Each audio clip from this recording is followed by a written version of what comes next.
Chi, Ni, San, Yon. Papa তুমি কিন্তু ধরো না don't touch. Go, Roku, Nana, Hachi, Q, Ju, 7 হয়ে গিয়েছে 7. কেউ এটা ভেবে ভুল করো না যে আমি পাগল হয়ে গেছি বিছানার মধ্যে ডিম দিয়ে কি করতেছি।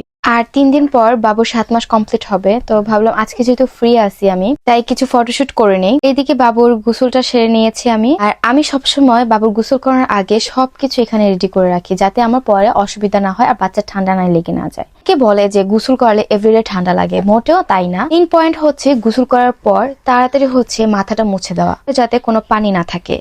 মানে হচ্ছে গোসল করার পরের হচ্ছে স্টেপ গুলো হচ্ছে বেশি ইম্পর্টেন্ট। গোসল করলে বাচ্চাদের ইমিউন সিস্টেম ভালো থাকে, বাচ্চাদের হচ্ছে স্লিপিং প্রবলেম থাকে না, আর বাচ্চারা অসুস্থ কম হয়। আর এইদিকে দেখেন তার মাঝে আমি আঁচড়িয়ে দিচ্ছি, তার মাথাতে চুলি নেই কিন্তু আঁচড়াতে অনেক ভালো লাগে, সে আবার আঁচড়াতে খুব পছন্দ করে। আগে অন্য বাবুদের বা ভাইয়ের ছেলেকে বা বোনের ছেলে মেয়েদেরকে হচ্ছে কালো ফোঁটা দিতাম, তো এখন হচ্ছে নিজের ছেলেকে দিব না, এটা তো মিস করা যায় না। আবার অনেকে এটা ভাববে না যে আমি নজরের জন্য কালো টিপ ব্যবহার করি, আসলে কালো টিপ আমার ভালো লাগে তাই আমি ব্যবহার করি। তারপরে এইদিকে একটা হচ্ছে হাঁসের বাচ্চা নিয়ে আসলাম মুরগির খামার থেকে, তারপর আমি ডিমগুলোর সাথে হচ্ছে সেট করে দিব।